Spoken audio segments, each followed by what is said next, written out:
truth. I love this. It is most definitely, when I worked with the young men in prison, I think I've shared this with you guys before, that I would tell them that nobody has ever said anything to us that affects us as much as what we say to ourselves. So what we say to ourselves and what we make it mean. So when we step out of fear and we move into faith, we're able to have different ideas and different things come up for ourselves, right? So today, this month is face the fear, and this week is just do it. Just do it. And I have a little saying from the Bible in Hebrews 11:1 that says, now faith is the confidence in what we hope for. Faith is the confidence in what we hope for. So facing the fear, just doing it. When I looked at this, my mind ran to do what? Run and face what? Or just do it, just have faith. What is it for me to do? And how do you power through fear? Or how do you surrender to faith? All these questions just came up. And then I thought to myself, which one is easier? And what are the payoffs of both? Which one is easier? Is it easier for me to stay in fear and project my fears onto others and accept pain from others, whether I know for a fact they're giving me pain or not? Or do I have faith that God is all there is, and God is the love that is expressing through me and everyone else, through everything else? Because life offers options, choices, and decisions at each turn. And I faced fear. I've tried to muscle through. I kept trying to convince myself, this is it. This is me. I can do this. And then I judge myself, or I criticize myself, or I said that person over there rolled their eyes at me. I do anything to make me feel less than. Not all the time. I used to do this a lot more. But that judgment, that worry, that doubt, that fear was showing up in my body. And I could feel it mentally, emotionally, physically, that I was stressing and I had worry, doubt, and fear. So facing the fear and just doing it is one way to go. But man, does it show up in the body. Because all your thoughts, emotions, and feelings are stored in the body. But if I switch to faith, and I give faith to the process, and I surrender and say, God, how can I add value to what it is said, it is written, you have already made perfect? That I receive the love, I receive the peace, I receive the comfort, and I surrender to faith. And then I watch how it shows up in my body. For that makes a big difference, doesn't it? Your faith is made evidence through your daily practice, through your prayers, your meditation, your reading, your journaling, your intention. So I want to do a little meditation with you. I want to show you the difference between having a to-do list and having a to-be list. To-do list means that there's all these things you have to do before you can enjoy your day. To-be list is starting with the enjoyment of the day, and you practice that. And remember that you are wanting to, or asking to experience the beingness instead of the having to do-ness. Is that making sense thus far? So I would invite you to just take a deep breath where you're at and breathe in and sit comfortable, breathe naturally, and just notice how you feel. How does your body feel? How does your mental body feel, your emotions? On a scale of 1 to 10, 10 being the best, just notice how you feel. Don't judge it. Don't say, oh, well, I don't want to think that number. I should be a better number. Just allow the number to come up and set that number aside. Then I want you to breathe into and know that you're safe. something that you dread doing or you fear doing. It could be something as simple as having a conversation with somebody you love, but it's a topic you know is a hot topic. So you're afraid of the topic more than you're afraid of the person you love. How will you be seen? How will you be perceived? Feel that as you dread having to experience that, or as you fear having to bring it up. How does that feel in your body? Did you notice any change? And again, don't judge the number, just feel it, and then take that number and set aside. Wiggle in your chair for just a minute. Let's get a new energy going. And now I want you to breathe in something that you're excited about, remembering. Something that you're excited about. Either it's already happened, or it's happening in this moment, or it's happening in the future. Just think about that. Knowing that you have faith that if you're with that person, you're going to have a good time. You have faith that if you do this task, you're going to have a good time. And I want you to know that it could be as simple as Bertha thinking about Frankie when Frankie sees her and comes running to her. It could be as simple as John being excited about meeting with us again and setting up the coffee and setting up the day for us to have a wonderful experience at Downey Center for Spiritual Living. It could be as simple as Mert baking a carrot cake for our birthdays. Remember the joy and feel that. And notice, is that improving how you feel? What number is that? When you have faith in the love that you have with people, when you look forward to having an experience of love with someone, how does that feel? Now taking a deep breath, bringing yourself in those numbers back to this now moment, and being thankful for how powerful the mind is. What was your experience? Does anybody want to share? Did the numbers shift for you at all? Originally, how you felt, then how you felt in fear, and then how you felt in faith? Did anybody experience any difference that wants to share? Reverend Sunshine's the only one I see bobbing her head. Would you like to speak to the group? What I can share? What I can share is that our mind, my mind, and the things that I tell myself or the things that I consciously remember help to set a feeling tone of being. And so when I think of something that I don't want to do, and I begin to feel like the apprehension or the doubt or even the fear, okay, that's one thing. But when there's a slight shift, there's still a noticeable shift within me. My feeling changes. And so, wow, what a beautiful experiment that we just had with you. Thank you for that. Because even in just those few minutes, I'm the one in charge. I am at cause, which is one of our principles that we teach. I am always at cause. And so that's a powerful place to be in. When I'm there and I remember that, there's no limit. I'm powerful. And it ties right back into our vision and mission, that we inspire a joyous and fulfilling life by valuing and empowering. So what a wonderful, quick thing to notice and to do. And the only thing, thank you very much for supporting that exercise. The only thing that shifted was what we chose to think about. And the meaning and the emotions came with what we chose to think about. We didn't have to tell our bodies to constrict with fear. And we didn't have to tell our bodies to open up with love.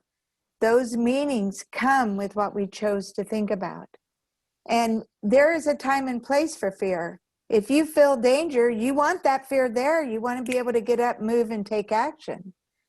But to fear and project onto someone and use that daily, it can be hard on you, and the other person feels it as well. When Gary was doing the meditation this morning, I remembered a little talk. I don't remember which one of the ministers I loved did this talk, but they talked about this little boy that was out back playing, and his mom was watching him. And he threw the ball up in the air, and when the ball was up in the air, he goes, I am the greatest hitter in the world. And he swung at the ball, and he missed the ball. And by the time the ball hit the ground, the little boy threw his arms up in the air, and he said, the greatest pitcher in the world just struck out the greatest hitter in the world. And he had set the game up for him to win, so that we can take what happens to us and use it for our good, that we have the power to do that with choice. Does anybody else want to share before I move on? Because I know that we have a chatty bunch, and I don't want to, and which is what I've grown to love about this, is to notice that we can have the power of our focus change the things that we feel, the way we feel. And I want to read the quote from Rachel Naomi Reming, and Reverend Kevin has the slide for that, is that there is a great difference between defending life and befriending life. Defending life is often about holding on to whatever you have at all costs. Befriending life may require you to take great risk, to let go over and over again until you finally surrender to the life's own dream of itself. And that is by Rachel Naomi Reming, My Grandfather's Blessings. And the power in that is that we can struggle and we can will ourselves and face the fear, or we can surrender to faith, knowing that this life is here for us, that we're going to make friends with it. We're going to make friends with everything that seems to be separate than what we are. And I have an experience that I want to share. I personally have been struggling with shifting my perception around something that's happening in my life. And I noticed that I was waking up with clenching jaws and pain in my body. And I would say my prayers in the morning, I'd say them at night. And I was going to, what is mine to do? I know I can do something to make this better, to change it, to get what I want out of this situation. It was very me driven. And being me driven was mental and emotional. It was in the fear of what I thought was going to happen if I didn't do something to change it. And I had to surrender to peace. And the only way I surrendered to peace was, I remember in my cussing and crying one night, Friday night, that I said, what am I supposed to learn in all of this? Why is this? And I got so frustrated. And this is the real deal, y'all. I wish I knew how to put on a more professional face, but you only get what you get here. And I woke up Saturday morning and I was remembering a story that is written in this book called God on a Harley. Very spiritual book. I love it. God on a Harley. It's not very big. And it's very much a chick book. And I recommend it to my friends that come to me for practitioner sessions to read this, God on a Harley. And it's about a girl that had a bad relationship, and the only way to get through it was to leave. She left. But leaving did not change how she felt or how she treated herself. She left, she went away, she thought she could make it better elsewhere. It was them, those people, that man that was doing it, right? So she had to surrender and come home to the East Coast. She had moved to the West Coast, she came back. And to celebrate her moving back home, she decided to throw a pity party of one, at the local pub. And she was trying to figure things out through the bottom of a glass. And when she came out of the pub, she ran into Jesus, God on a Harley. And God introduced himself and decided to, or told her he wanted to help her, because in her frustration, she said, I need guidance here. I can't do it on my own. Boom, God shows up on a Harley. Could be my personal fantasy. I don't know. But to go further, he teaches her lessons and she listens and she applies what he recommends. And her life is shifting and she can see that it's getting better. And God tells her, I love you. And something shifts in her. And now she takes a spiritual experience and tries to make it a physical one. And now she longs to see him, longs to be with him, longs still outside of herself for a relationship. The most primary, best relationship possible is the one with God. The only God you will ever experience is the one of your own personal relationship. So God's a pretty smart dude on this Harley, and he doesn't come around because she stopped living. She stopped pursuing her life. She's waited and waited. And the more she waited to see evidence of that, the more he stayed away. This is a book. God is not a he on a Harley. It's a book. But one day was just too beautiful. She couldn't take it anymore. And she went for a walk. And she started enjoying herself. And she started noticing the beauty of the day. And she decided to get an ice cream, a scoop of ice cream on a cone. And she was just being in a delicious moment. And by the time she returned home, there was God sitting on her porch. And she goes, I leave and you come? What is this? When I wanted you to come here, when I was home, you didn't show. And the lesson he teaches her is, I don't want you to get attached to me.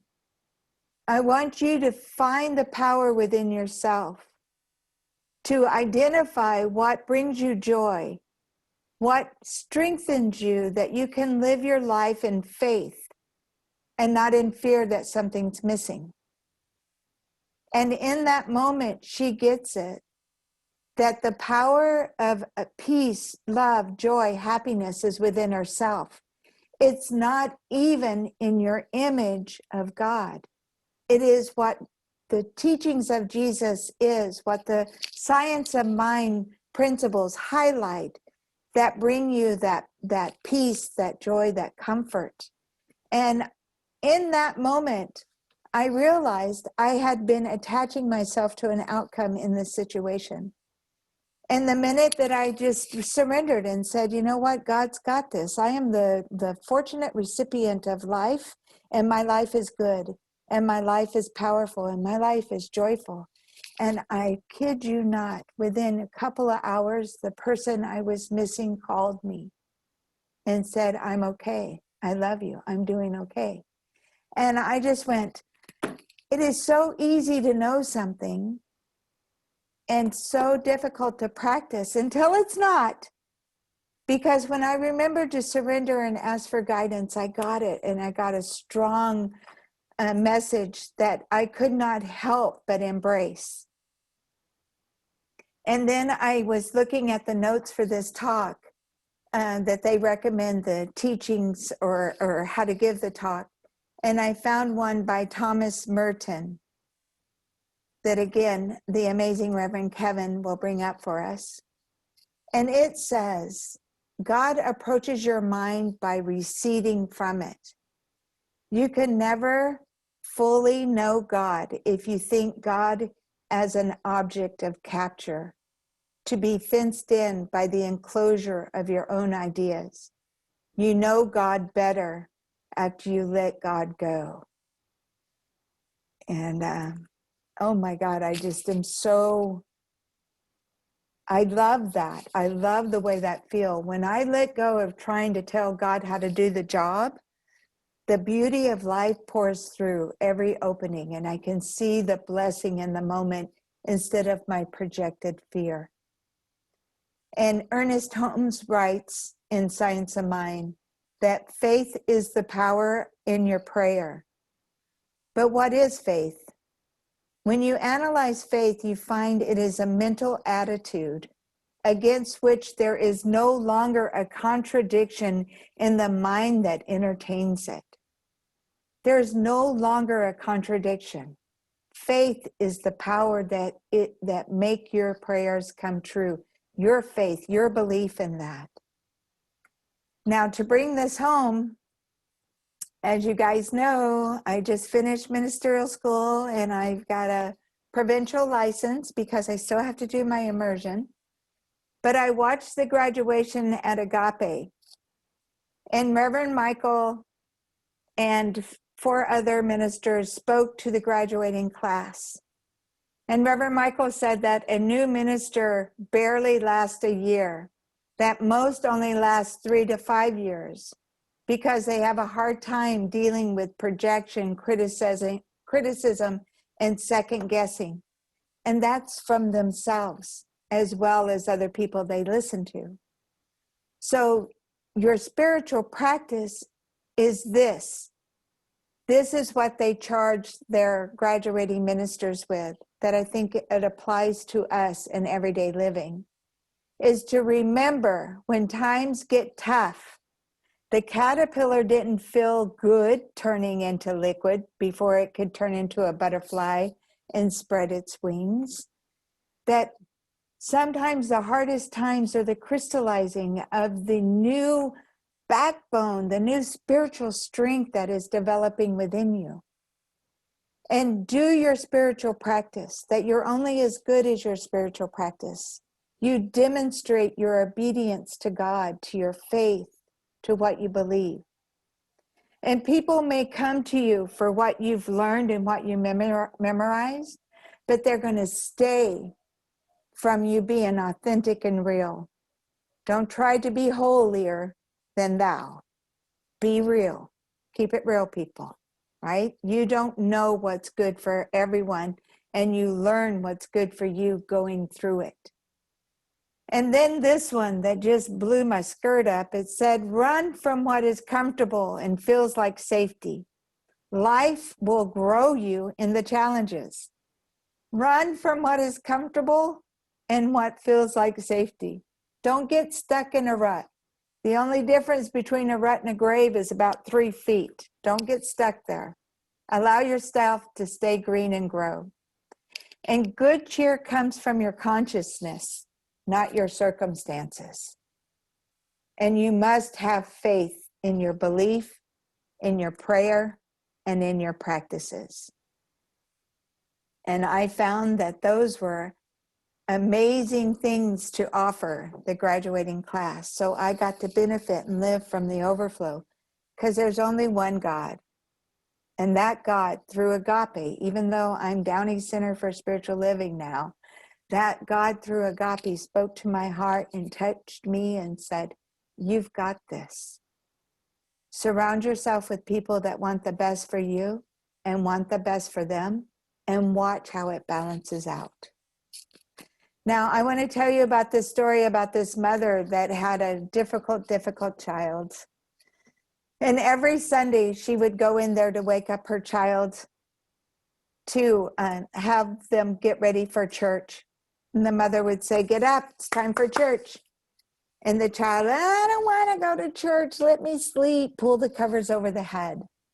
And the mother goes, come on, let's go, we're going to church. And the child, no, I don't want to go to church. You can't make me. Those people are mean. They don't even like me. And that's when the mother just puts her foot down and said, get up. You're going to church. You're the minister. They expect you to be there. It's not easy for everybody just because we've studied and taken tests. We're still human. The practitioners, the ministers, the moms, the dads, the people that seem like their surroundings have evidence of their success. In the heart of the matter, we're all human. And we all need the best thoughts and love you can give them to project on them. And in the ministerial classes, I learned to love and respect the ministers that push my buttons it seems like they wanted me to tap out.